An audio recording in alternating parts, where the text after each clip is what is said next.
There is so much to be learned from poker and games in general.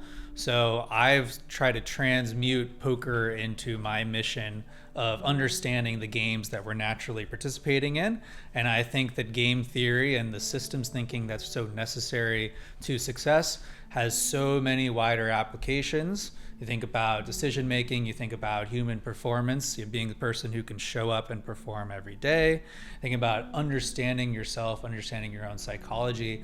I realized through working with other high performers in business and investing that so many of the things that I had to develop in myself instrumentally to become one of the best poker players translated to a number of fields as well. So I think of poker as almost my sandbox or my lens for understanding how can we achieve the ambitious things we set out to achieve? How can we, find a life of freedom and purpose? It's always been my avenue of understanding.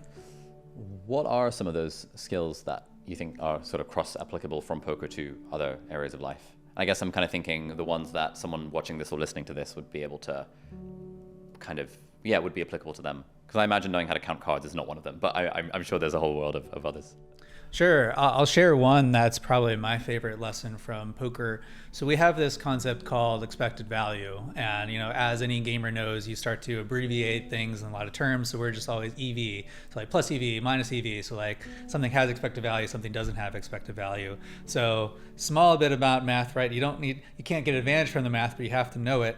Expected value is on average, what is the expected outcome from doing this? And so the way they calculate it is for each instance, it's how good it is multiplied by what percentage it is of happening. So you say like flipping a coin, right? 50% chance of heads, 50% chance of tails, it evens out. Yeah. But if you say something more like, all right, I'm going to pay you $2 if it's heads, and you're going to pay me $1 if it tails, okay, 2 times 50% is 1, plus 1 times 50% is 50. So every time we do this, I bet $1, expect to make $1.50. So I'm making 50 cents every time we do it, right? So expand this out. Every action that we take has an expected value. You have some form of risk and some form of reward. And so the way that my brain works through just getting punched in the face so many times in poker is just like, is the risk worth reward? Or like all the options available to me, what has the highest expected value? And so that's anything of like, okay, what restaurant am I going to go to? What am I going to order at that restaurant? Should I go over and talk to this person? Should I reach out to this person that I want to talk to? Thinking about, okay, well, what's the upside of this? What am I putting at risk? Yep. What are the other things that I could be doing instead? The opportunity cost. And once you start to just wear this idea of expected value like clothes, you realize that everything is a bet.